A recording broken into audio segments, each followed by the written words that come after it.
these guys. No one who can show you that it is never too early to start, it is never too late to start than our next speaker. Um, you have to welcome somebody who, at a young age, is already doing something not just for technology, but also for gender equality. Ladies and gentlemen, please welcome Isabel C. She is 13 years old. She founded a company called Girls Who Code 3 years ago. I'm gonna give you my mic and It's Girls Will Code. Girls Will Code. I'm so sorry. Girls Will Code. She corrects me. Here we go.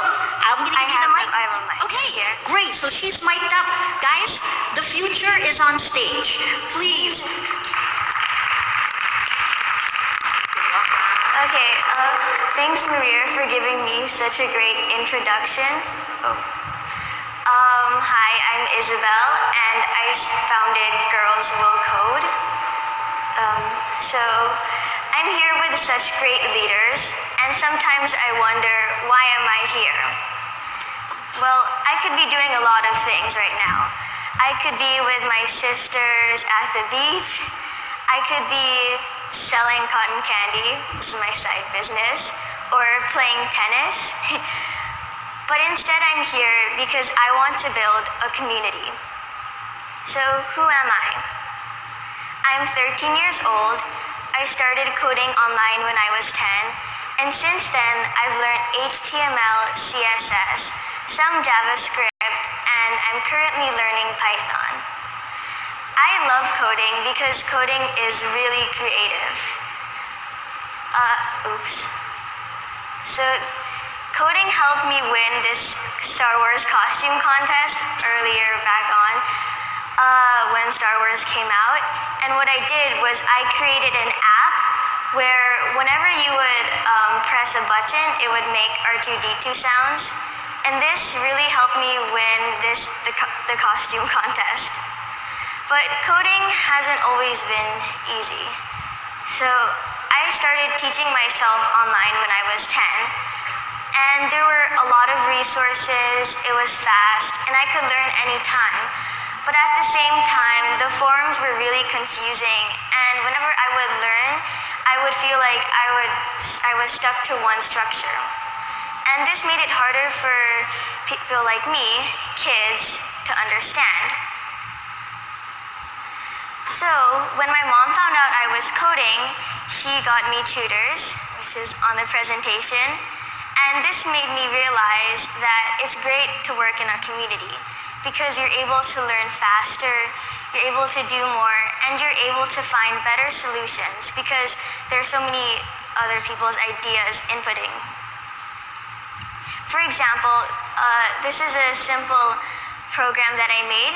It's an encoder and decoder, and there's like different images of what I've done to make the encoder and decoder, and every single time I learned something, I was able to input it into this encoder and decoder rather than just sticking to one structure. So this really helped me learn, and I think that's one of the benefits of learning in a community. Also, on Scratch, so who knows Scratch here? Okay. So Scratch is a simple version of coding. It's block coding and it's made for kids, really.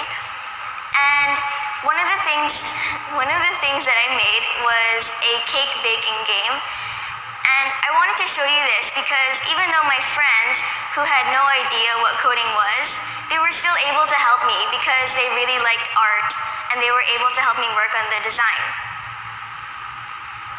Now to Girls Will Code. When I was 10, my mom showed me Girls Who Code, which is in the US.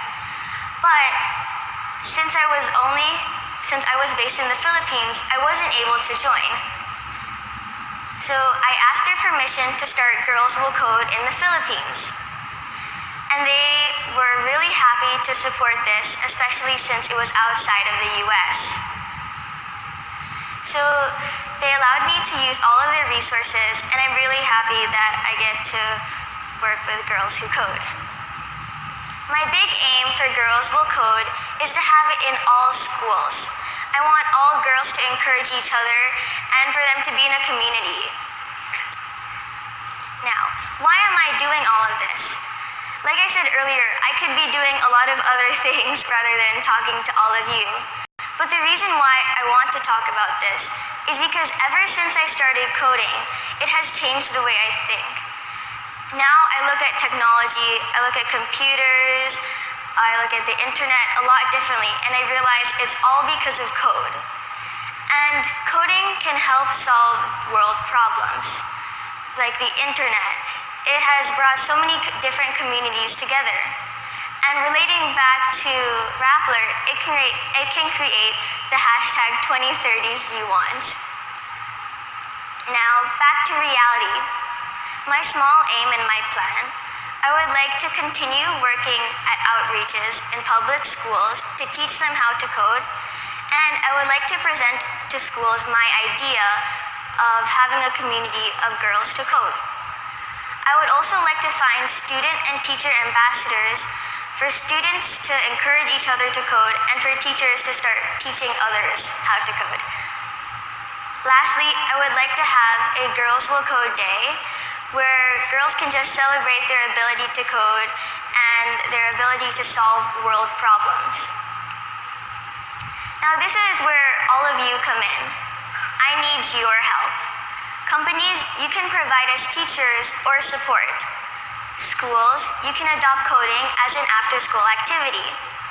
Parents, you can support the learning of kids to code. Because sometimes parents don't even realize what coding is. A lot of times I would ask them what coding is and they would say, oh, it's just the coding for cars. So for kids, lastly, but definitely not least, I would like you to find resources online and join activities that would help you learn to code.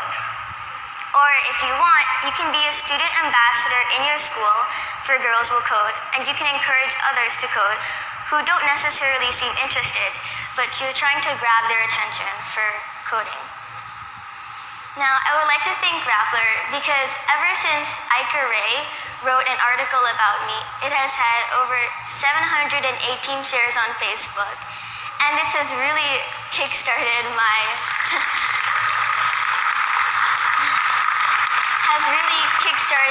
company. So I would really like to say thank you to them, especially for inviting me here today to speak. Lastly, I would like to show you a video that I made. It's just from videos that I found on YouTube that also support the idea of coding for girls.